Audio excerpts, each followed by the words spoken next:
এবং অমুসলিমদের সাথে আমাদের আচরণ কি হবে এই বিষয়ে হেদায়েত আছে। এখন মুসলমানদেরকে আমরা তো একটা হলো মুসলমান আর একটা হলো ইসলাম। মুসলমান সব মুসলমান ইসলামকে ওইভাবে ধারণ করতে পারে না যেভাবে সাহাবায়ে কেরাম ধারণ করেছেন, এই কথা বাস্তব।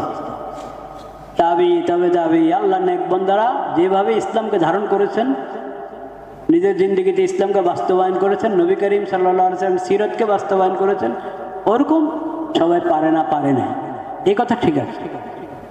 কিন্তু যে কোনো মুসলিমকে দেখে ইসলামকে বিচার করলে হবে না।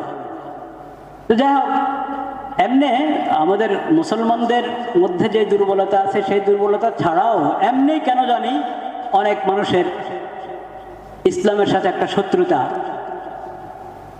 আছে। ইসলামের